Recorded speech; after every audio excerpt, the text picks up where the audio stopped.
So this is a good example of a raster image. It's a scan of a drawing. And when you zoom in on a raster image, you can see that all the edges are very what's called pixelated, which means everything is created by a bunch of square blocks.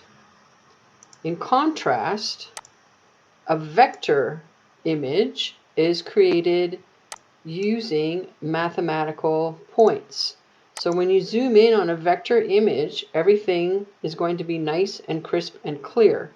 That means that no matter how big or small you print this vector image, it's always going to maintain the same crystal clear quality. So here's a really good example of when creating a vector using Illustrator's automated vector creator isn't such a great idea.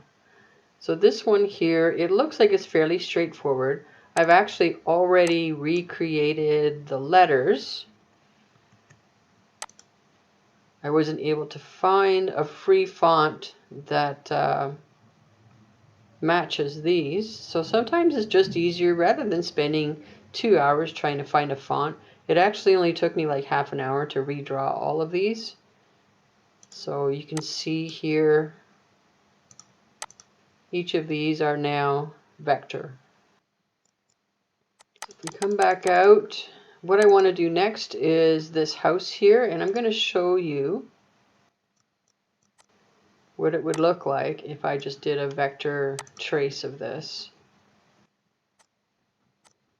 Now let's zoom in on this. I mean, from a distance it looks great, but when you get in closer, there's like a ton of little points that need to be deleted and straightened out.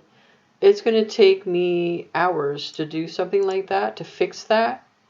Whereas because it's fairly nice straight lines and easy angles, it's just so much easier for me to actually just go in with my pen.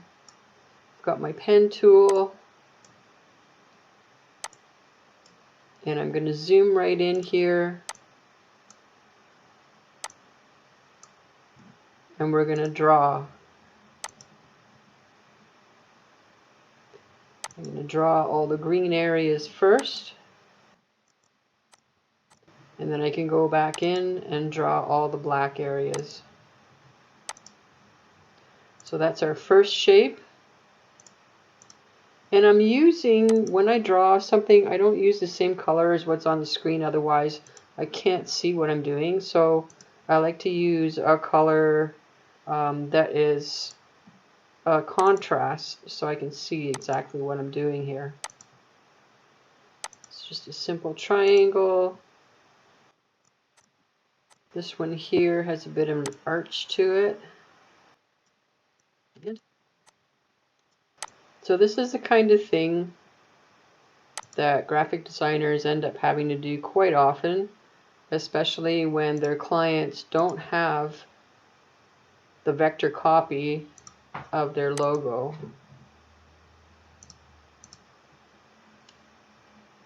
It's fairly common.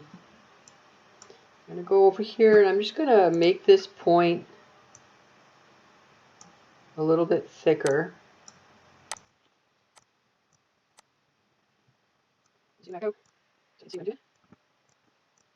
This all takes practice, and this is why when you ask somebody to vectorize something, if they're doing it accurately,